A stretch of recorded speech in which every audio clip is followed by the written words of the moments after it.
ஓகேடா. நேற்று கிளாஸில் நம்ம என்னென்ன பார்த்தோன்னா லாஜிக்கல் ஆப்ரேட்டர்.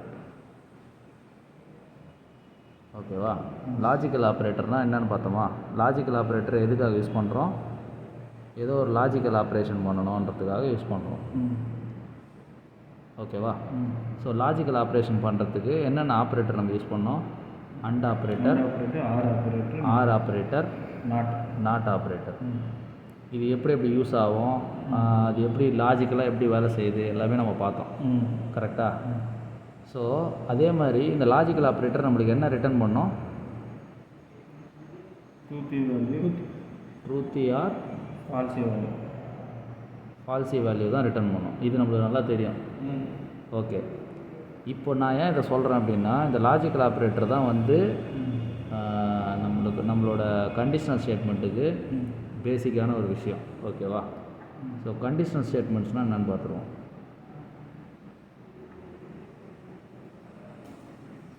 கண்டிஷனல் ஸ்டேட்மெண்ட்ஸ்னால் பேர்லேயே தெரியுது, ஏதோ ஒரு ஸ்டேட்மெண்ட் வரப்போகுது, அந்த ஸ்டேட்மெண்ட் எக்ஸிக்யூட் பண்ணணும் அப்படின்னா ஸ்டேட்மெண்ட்டை ஒரு பிளாக்குள்ளே போட்டுக்கிறோம். அதுக்கு எதனா ஒரு கண்டிஷன் ஒன்று கொடுத்துருவாங்க. ஸோ இந்த கண்டிஷன் வந்து சாட்டிஸ்ஃபை ஆச்சுன்னா மட்டும்தான் இந்த பிளாக் ஆஃப் ஸ்டேட்மெண்ட்ஸை எக்ஸிக்யூட் பண்ண முடியும். ஓகேவா? இது எல்லாமே ஸ்டேட்மெண்ட்ஸ் தான். ஓகேவா? ஸோ இந்த பிளாக்கை நான் எக்ஸிக்யூட் பண்ணணும், இந்த பிளாக்கை நான் ஆக்சஸ் பண்ணணும் அப்படின்னு நான் நினச்சேன் அப்படின்னா இந்த கண்டிஷன் சாட்டிஸ்ஃபை ஆனால் மட்டும்தான் இதுக்குள்ளே வரும். அப்படி இல்லைன்னா உள்ளே வராது. இங்கே நம்ம கண்டிஷன் மட்டும்தான் கொடுக்கணுமா அப்படின்னா கண்டிஷன் மட்டும் கொடுக்கணும்னு அவசியம் கிடையாது. நீ டேரெக்டாக இதுக்குள்ளே ஒரு ட்ரூத்தி வேல்யூ போடுறேன்னா கூட உள்ளே வந்துடும். ட்ரூத்தி வேல்யூன்னு என்ன பண்ணுறோம்? ட்ரூத்தி வேல்யூன்னு என்னது? ட்ரூ அப்படின்னா உள்ளே விட்டுருன்னு அர்த்தம். ஓகே, நீ ஃபால்சி வேல்யூ கொடுத்தனா உள்ளே விடாது. டேரெக்டாக நான் ஆக்சஸ் பண்ணணும், எதனா ஒரு வேல்யூ போட்டு நான் ஆக்சஸ் பண்ணணும் அப்படின்னு நினச்சேன்னா கண்டிஷன் மட்டும் கொடுக்கணும்னு அவசியமே கிடையாது. பேர் கண்டிஷனல் ஸ்டேட்மெண்ட்டாக இருந்தால் பேர் கண்டிஷனல் ஸ்டேட்மெண்ட்டாகவே இருக்கும். ஆனால் நீ வந்து ட்ரூத்தி ஆர் ஃபால்சி வேல்யூ வச்சே நீ வந்து இதை ஆக்சஸ் பண்ண முடியும். ட்ரூத்தி வேல்யூ போட்டாலே உள்ளே வந்துடும். ஓகேவா? இதை ஃபஸ்ட்டு நீ தெரிஞ்சுக்கணும். ஓகேவா? ஓகே, இதில் என்னென்னலாம் ஸ்டேட்மெண்ட்ஸ் இருக்குது, என்னென்னலாம் இருக்குன்றதை பார்த்துருவோம். ஓகேவா? ஆல்ரெடி வந்து நம்ம வந்து நிறைய கீவேர்ட்ஸ் பார்த்துருக்கோம். இது வரைக்கும் என்னென்ன கீவேர்ட்ஸ் யூஸ் பண்ணியிருக்கோம்? நம்ம லெட் யூஸ் பண்ணியிருக்கோம், கான்ஸ்ட் யூஸ் பண்ணியிருக்கோம், வேர் வந்து இருக்குது. இது வந்து பழைய ஜாவாஸ்கிரிப்டில் இருக்குது. இது ரெண்டுமே வந்து மாடர்ன் ஜாவாஸ்கிரிப்டில் வந்துடுச்சு. அதாவது ES6ல் ஒன் ஆஃப் த ஃபீச்சர் தான் இது. ES6 பற்றிலாம் நம்ம அப்புறம் பார்க்கலாம். ஓகேவா? லெட்டு, கான்ஸ்ட், இது ரெண்டு தான் நம்ம கீவேர்டுன்னு இது வரையும் பார்த்துருக்கோம். வேறு ஏதாவது கீவேர்டு பார்த்துருக்கோமா? நம்ம வேறு எதுவும் பார்த்துல. ஸோ இப்போ ஒன்று ஆட் ஆக போகுது, ஒன்று இல்லை 2 ஆட் ஆக போகுது. இஃப், எல்ஸ், இது 2 ஆட் ஆக போகுது. எல்ஸ் இஃப் வந்து இது ரெண்டுமே கம்பைன் பண்ணனா எல்ஸ் இஃப். அது எப்படின்றத நான் சொல்கிறேன். சரிங்களா? ஃபஸ்ட்டு இஃப், எல்ஸ், இது 2 மட்டும் தான் நம்ம தெரிஞ்சுக்கணும். இது புரிஞ்சுதுன்னா இது ஈஸி தான். ஓகேவா? இஃப்னா என்ன அர்த்தம்னா நம்ம ஆல்ரெடி பார்த்த மாதிரி கண்டிஷனல் ஸ்டேட்மெண்ட்ஸில் அந்த கண்டிஷன் இருக்குது பார்த்தீங்களா, அதுக்கு முன்னாடி வந்து இஃப்னு போட்டிங்கன்னா அது வந்து ஒரு கண்டிஷனல் ஸ்டேட்மெண்ட். இஃப்னு போட்டு உள்ள கண்டிஷன் கொடுத்தீங்கன்னா அந்த கண்டிஷன் வந்து ட்ரூ ஆச்சுன்ற பட்சத்தில் இந்த பிளாக் எக்ஸிக்யூட் பண்ணலாம். இஃப்பில் போடுற கண்டிஷனோ இல்லை ஃபால்சி வேல்யூவோ ஏதோ ஒன்று இருந்தது, அந்த கண்டிஷன் வந்து ஃபால்ஸ் ஆகிடுச்சு அப்படின்ற பட்சத்தில் இதுக்குள்ளே வரவே வராது. ஓகேவா? ஃபால்ஸாக இருந்தால் எக்ஸிக்யூட்டே வராது. ஆமாம், ஃபால்ஸாக இருந்தால் உள்ளே வராது, உள்ளே வராது, இந்த பிளாக் உள்ளே வராது. சரியா?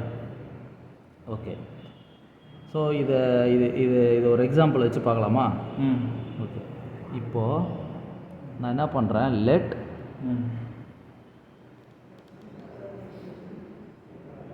A = 10 அப்படின்னு போடுறேன்.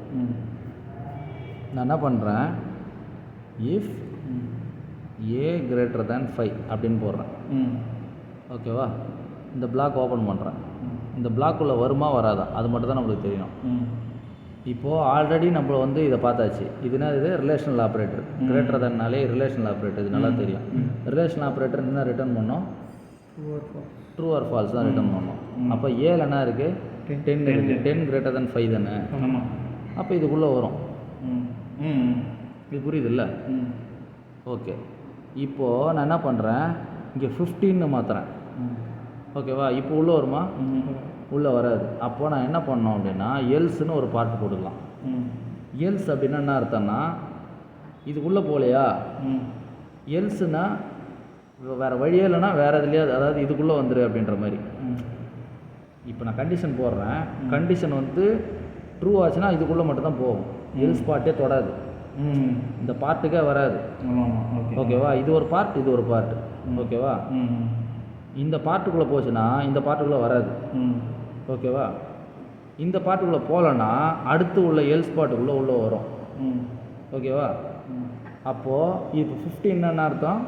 10 வந்து 15 விட கம்மி, ஆனால் நான் அதிகமானு சொல்லி கேட்டிருக்கேன். ஸோ அது வந்து நான் ஃபால்ஸ் ஆகிடுமா? ஃபால்ஸ் ஆச்சுன்னா இந்த பார்ட்டுக்குள்ளே தான் எக்ஸிக்யூட் ஆகும். இது புரியுது இல்லை? இவ்வளோ தான் மொத்தமாகவே. இது ரெண்டுத்தையும் கம்பைன் பண்ணனா எல்ஸ் இஃப். ஓகேவா? இப்போது வேறு எதனா ஒரு எக்ஸாம்பிள் வச்சு பார்த்தோன்னா புரிஞ்சிடும் உங்களுக்கு. சரியா? ஸோ அதை வச்சு பார்த்துக்கலாம். வேறு எதனா ஒரு எக்ஸாம்பிள் வேறு.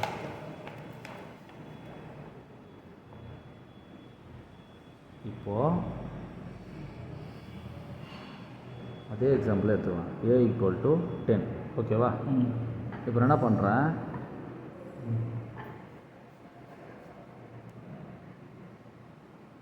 இஃப் a greater than 3 அப்படின்னு ஒரு கண்டிஷன் போடுறேன். ஓகேவா? நான் என்ன போடுறேன்னா console.log hi அப்படின்னு பிரிண்ட் பண்ணுறேன். அடுத்த லைனில் if a greater than 5 console.log hello அப்படின்னு போடுறேன். ஓகேவா? If a is greater than 7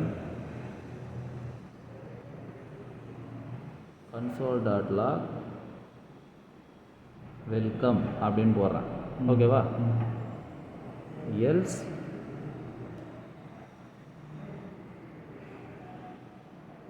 console.log else part அப்படின்னு போடுறேன் சும்மா. ஓகேவா? நம்மளோட அண்டர்ஸ்டாண்டிங்காக இன்னொரு ப்ரோக்ராம். ஓகேவா? இப்போது ஒரு லைனாகவே பாரு. ஃபஸ்ட்டு இதுனா ஆகும், ஏல வந்து 10ன்னு அந்த மெமரியில் போய் ஸ்டோர் ஆகிடுமா, ஏக்கான மெமரியில். இப்போ ஏ greater than 3, 10 greater than 3 தானே. ஸோ கண்டிஷன் ட்ரூ ஆகிடும். ட்ரூ ஆச்சுன்னா இதை பிரிண்ட் பண்ணுமா? ஹாய்னு பிரிண்ட் ஆகும். இப்போ இதை பார்க்குமா பார்க்காதா? தான் அடுத்த கேள்வி. இப்போது இது ஒரு கண்டிஷன். இஃப்னா என்ன பண்ணோம் அப்படின்னா, கம்பைலரு ஒரு கண்டிஷன் நீ கொடுத்துருக்கேன்னா அந்த கண்டிஷனை போயிட்டு முதல்ல போய் பார்க்கும். அதுதான் இஃப். ஓகேவா? இந்த எல்ஸ் பார்ட் எப்போ வரும் அப்படின்னா, இஃப் பார்ட் ஃபெயில் ஆகும்போது தான் எல்ஸ் பார்ட் வரும். அதே மாதிரி நீ எல்ஸ் பார்ட் போடுறன்னா எந்த இஃப் கீழே போடுறியோ அந்த இஃபுக்கான தான் அந்த எல்ஸு. இப்போ இங்கே ஒரு எல்ஸ் போடுறோம் அப்படின்னா இந்த எல்ஸ் எந்த இஃப் கீழே போட்டிருக்கேன்? இந்த இஃப் கீழே தான் போட்டிருக்கேன். இந்த இஃப் கீழே போட்டால் இந்த இஃபுக்கான தான் இந்த எல்ஸு. எல்லாத்துக்குமே சேர்த்து ஒரு எல்ஸு கிடையாது. ஓகேவா? இந்த இஃப் கீழே ஒரு எல்ஸை போடுறோம் அப்படின்னா இந்த இஃப் கீழே வந்த எல்ஸு தான் இது. இது ஃபெயில் ஆச்சுன்னா தான் இதுக்கு வரும். இதுக்கோ வந்து சம்மந்தம் கிடையாது இந்த எல்ஸு. ஓகேவா? அப்போது நீ எல்ஸ் போடுறன்னா எந்த இஃப் கீழே போடுறியோ அதுக்கான எல்ஸ் தான் இது. ஓகேவா? இதுலேருந்து அதை புரிஞ்சிக்கலாமா? ஓகே. இப்போ இந்த இஃப்பில் வந்து ஹாய்னு பிரிண்ட் ஆகுது. இந்த இஃப் கம்பைலர் பார்க்குமா பார்க்காதா? பார்க்கும். ஓகேவா? ஏன்னா எல்லா இஃப்பையுமே கம்பைலர் பார்க்கும். அதுதான் நம்மளுக்கு தெரிஞ்சுக்கு. இதில் டேக் அவேவே இதுதான். இஃப் எழுதுனாலே கம்பைலர் அந்த லைனை பார்க்கும். ஓகேவா? அப்போ இதையுமே பார்த்து தானே ஆகும். அப்போ 10 greater than 5ன்னு போட்டேன்னா console.log ஹலோ இது பிரிண்ட் ஆகுமா? ஓகே. நெக்ஸ்ட் இந்த இஃப் நீ எழுதுனாலே கம்பைலர் பார்க்கும். ஓகேவா? If a greater than 7 console.log welcome இது பிரிண்ட் பண்ணுமா? ஓகே. இங்கே தான் அந்த கேள்வி. இப்போ இந்த இஃப்பை பார்த்துச்சு, இந்த எல்ஸை பார்க்குமா? இல்லை பார்க்காது. ஏன்னா நம்ம இது போன எக்ஸாம்பிளே பார்த்துட்டோம்ல. ஸோ இது பிரிண்ட்டே ஆகாது. இந்த பார்ட்டுக்கே வராது, இந்த லைனுக்கே வராது. ஓகேவா? இஃப் வந்து எக்ஸிக்யூட் ஆனதுனால இது வராது. இந்த இஃப் எக்ஸிக்யூட் ஆனதுனால இதுக்குள்ளே வராது. ஓகேவா? இப்போ இஃப்புக்கும் எல்ஸுக்கும் உள்ள இது புரியுது இல்லை? ஓகே. இப்போ எல்ஸ் இஃப் பார்த்தலாமா? let a is equal to 10. ஓகேவா? if a greater than 15 அப்படின்னு போடுறேன். console.log a. ஓகேவா? else if a greater than 10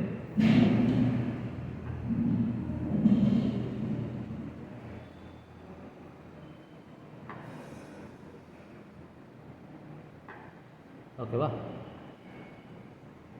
else if a greater than 5.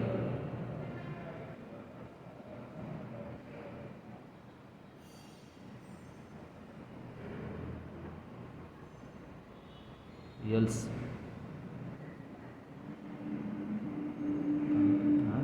கன்றாவே அது.